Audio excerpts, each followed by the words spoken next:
તો હાલ હવે સમાચારોના વચ્ચે એક મોટા અને મહત્વનો સમાચાર સામે આવી રહ્યા છે વડોદરાથી, જ્યાં જણાવી દઈએ વડોદરામાં મંત્રી મનીષાબેન વકીલે મતદાન કર્યું છે। મનીષાબેન વકીલ ત્યાં પહોંચ્યા અને ગોત્રીના બેન્જામિન સ્કૂલ ખાતે મતાધિકારનો ઉપયોગ કર્યો છે। પરિવાર અને કાર્યકર્તાઓ સાથે મતદાન કરવા માટે પહોંચ્યા છે।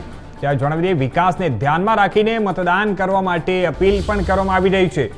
ગરમી વચ્ચે વહેલા મતદાન કરવા માટે ખાસ કરીને નાગરિકોને અપીલ કરવામાં આવી છે।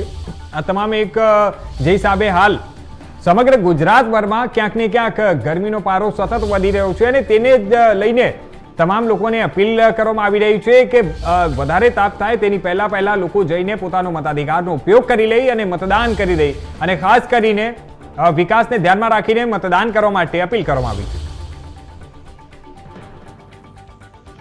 અને લોકોનો પણ ખૂબ સારો ઉત્સાહ છે। આજે લોકો અહીંયા આવી રહ્યા છે, સવારથી જ લાઈન લાગી છે અને ઘણા મતદારો પોતાનું જે હક છે, અધિકાર છે એ નિભાવી રહ્યા છે। વિકસિત ગુજરાત માટે અને વિકસિત વડોદરા માટે થઈને પણ લોકો બહાર નીકળી રહ્યા છે। સવારે પણ સિનિયર સિટીઝનની ખૂબ લાંબી લાઈન કતાર આપ જોઈ શકો છો।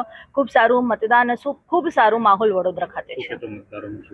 આપ સૌને અપીલ છે કે આપ આવો, મતદાન કરો અને સવારે વહેલા પોરમાં જો કરો છો તો ઠંડકમાં મતદાન થઈ શકે છે અને 12 વાગે પહેલા કરો તો ખૂબ સારું। બાકી તો દરેક મતદાન કેન્દ્રમાં શેડ લાગેલા છે, પાણીની વ્યવસ્થા, છાસની વ્યવસ્થા બધી જ કરવામાં આવેલી છે।